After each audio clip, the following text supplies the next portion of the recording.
नमस्कार दोस्तों, आज का ये episode menstrual leave, period paid leave को लेकर है। इसकी चर्चा पूरे भारत में क्यों हो रही है, इसकी चर्चा वैश्विक लेवल पर भी हो रही है। ये क्या है, क्यों इसकी चर्चा बनी हुई है, समस्त पहलुओं को जानेंगे। अतः आपसे रिक्वेस्ट है, लास्ट तक बने रहिए। पीरियड पैड पॉलिसी को लेकर सुप्रीम कोर्ट में एक याचिका दी गई थी। इस याचिका को सुप्रीम कोर्ट खारिज करते हुए सांसद को एक निर्देश देता है कि पीरियड पैड पॉलिसी को बनाया जाए और पॉलिसी को लागू किया जाए। पीरियड पैड पॉलिसी क्या है? तो पीरियड पैड पॉलिसी वो पॉलिसी है जिसमें वुमेन एम्प्लॉई और वुमेन स्टूडेंट को पीरियड के डिसकम्फर्टेबल से बचने के लिए लीव लेने के लिए अलाउ करते हैं। जिन महिलाओं, जिन वुमेन स्टूडेंट, जिन वुमेन एम्प्लॉई को लगे कि उनके इस पीरियड से उनके वर्क प्रोडक्टिविटी में बाधा उत्पन्न हो सकती है, तो इस प्रकार की लीव का इस्तेमाल कर सकती हैं। पूरे देश में इस मुद्दे पे दो गुटों को देखने को मिलता है। एक गुट जो इसका समर्थन करता है, अर्थात इसका मांग करता है कि पीरियड पैड पॉलिसी को लागू किया जाए। दूसरा गुट जो इसके विपक्ष में है, जो इस मांग को खारिज करता है कि इसकी कोई आवश्यकता नहीं है, इसकी कोई ज़रूरत नहीं है। अगर विपक्ष की बात की जाए, जिसको खारिज करता है, जो ये कहता है कि इसकी कोई आवश्यकता नहीं है, तो श्रीमती स्मृति ईरानी का कहना है यह महिलाओं के लिए नेचुरल प्रोसेस है, इसके लिए किसी प्रकार की लीव की कोई ज़रूरत नहीं है। वहीं अभिनेत्री कंगना रनौत का कहना है कि मानवता के इतिहास में महिला कभी गैर कामकाजी नहीं हुई हैं। उनके अनुसार महिलाएं हमेशा से ही वर्क करती रही हैं और वो अपने समुदाय और राष्ट्र या परिवार के लिए उनकी प्रतिबद्धता में कोई कमी नहीं आई है। वहीं कुछ लोगों का ये भी कहना है कि जब तक स्पेशल कंडीशन ना हो, इस प्रकार की लीव की कोई ज़रूरत नहीं है। इसके पक्ष की बात की जाए, जो इसका समर्थन करता है, जो इसकी मांग करता है, तो उसमें एक नाम है डॉक्टर सुरभि सिंह, जो महिला रोग विशेषज्ञ हैं। उनका यह कहना है कि प्रत्येक महिलाओं के लिए पीरियड का अनुभव अलग अलग हो सकता है। कुछ महिलाएं दवाइयों के साथ अपना दैनिक कार्य करने में सक्षम रहती हैं, लेकिन वहीं कुछ महिलाएं पीरियड के दौरान हॉस्पिटलाइजेशन की भी ज़रूरत पड़ती है। अतः उनके अनुसार वुमेन स्टूडेंट और वुमेन एम्प्लॉय को बिना वेतन कटौती के, बिना कोई जजमेंट के लीव देने का अनुमति दी जाए। इसके लिए पीरियड पैड पॉलिसी को लागू करने के लिए संसद में अनेकों बार बिल पेश किए गए, लेकिन अनेक बार ही बिल को खारिज कर दिया गया और अब तक कोई नीति का निर्माण नहीं हो सका। अगर हम यहीं वैश्विक स्तर पर बात की जाए तो ये वैश्विक मुद्दा भी है। दुनिया के बहुत सारे देशों में इस प्रकार की मांग उत्पन्न हो रही है और दुनिया के कुछ देश जो अपने यहाँ पीरियड पैड पॉलिसी को लागू भी किए हैं और अपने यहाँ महिलाओं, वुमेन स्टूडेंट, वुमेन एम्प्लॉय को भी लीव लेने के लिए अलाउ भी करते हैं। इसमें बात की जाए तो 1920 में यूएसएसआर, सोवियत संघ रूस, अपने यहाँ पीरियड पैड पॉलिसी को लागू करता है। पीरियड पैड पॉलिसी के तहत वुमेन स्टूडेंट और वुमेन एम्प्लॉय को लीव भी अलाउ करता था, लेकिन यूएसएसआर के विघटन के बाद यह पॉलिसी भी समाप्त हो गई। 1947 से जापान अपने यहाँ पीरियड पैड पॉलिसी को लागू करता है और वुमेन स्टूडेंट, वुमेन एम्प्लॉय को पीरियड पैड लीव भी प्रदान करता है। 1948 से इंडोनेशिया समान नीति से अपने यहाँ पीरियड पैड पॉलिसी को लागू करता है और 2003 में इसे संशोधित करके ये कहता है कि पीरियड के शुरुआती 2 दिनों में महिलाओं को कोई काम करने की कोई ज़रूरत नहीं है, अर्थात वो अपने वुमेन एम्प्लॉय को 2 दिनों के लिए पीरियड लीव प्रदान करता है। फिलीपींस अपने यहाँ पीरियड पैड पॉलिसी को लागू किया है और अपने यहाँ वुमेन एम्प्लॉय को 2 दिनों के लिए लीव लेने की अनुमति प्रदान करता है।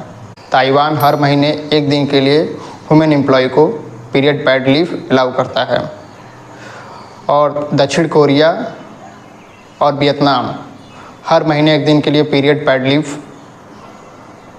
वुमेन एम्प्लॉय को प्रदान करता है। अगर वहीं अफ्रीकी देशों की बात की जाए तो अफ्रीकी देशों में जाम्बिया पीरियड पैड पॉलिसी को लागू किया है। वो अपने यहाँ वुमेन एम्प्लॉय को हर महीने 1 दिन के लिए लीव लेने के लिए अनुमति प्रदान करता है। 16 फरवरी 2023 को स्पेन पीरियड पैड पॉलिसी को अपनाता है। वो अपने यहाँ वुमेन एम्प्लॉय को 3 दिनों के लिए पीरियड पैड लीव प्रदान करता है। संभावना यह भी व्यक्त की जा रही है, यह 5 दिनों के लिए भी किया जा सकता है। अगर वैश्विक स्तर पर निजी कंपनियों की बात की जाए तो नाइकी, कोएडजस्टेड जैसी कंपनियां भी अपने पॉलिसी में पीरियड पैड पॉलिसी को लागू करती हैं। अपने यहाँ ह्यूमन एम्प्लॉय को पीरियड पैड पॉलिसी को लागू करती हैं। अपने यहाँ ह्यूमन एम्प्लॉय को पीरियड पैड लीव प्रदान करती हैं।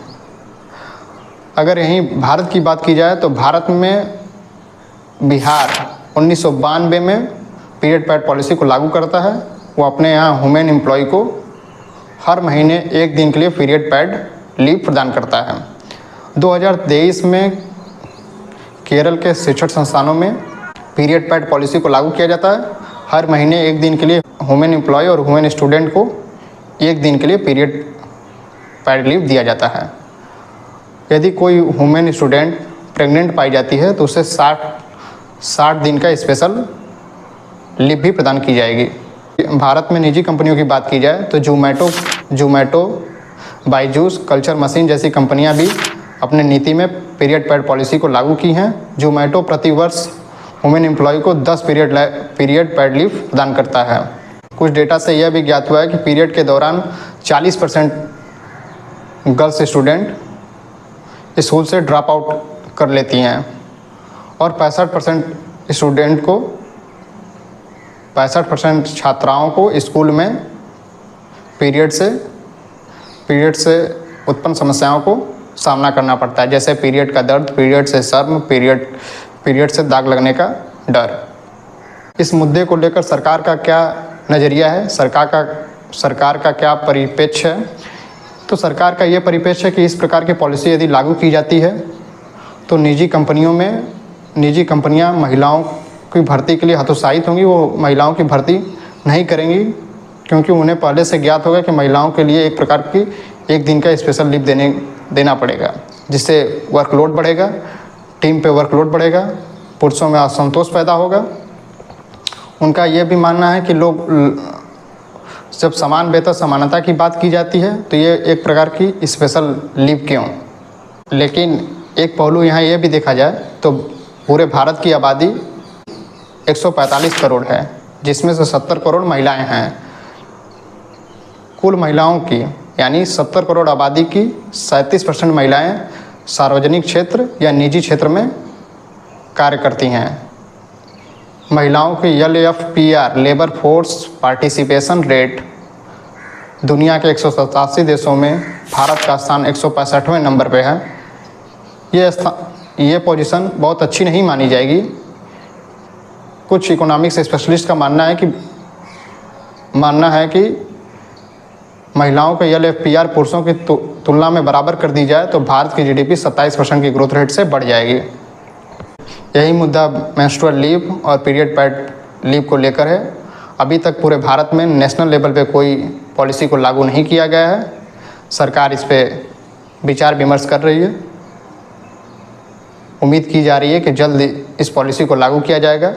सरकार को पॉलिसी लागू करने के साथ साथ यह भी निर्देश देना चाहिए कि निजी कंपनियों में महिलाओं की संख्या को सुनिश्चित करें।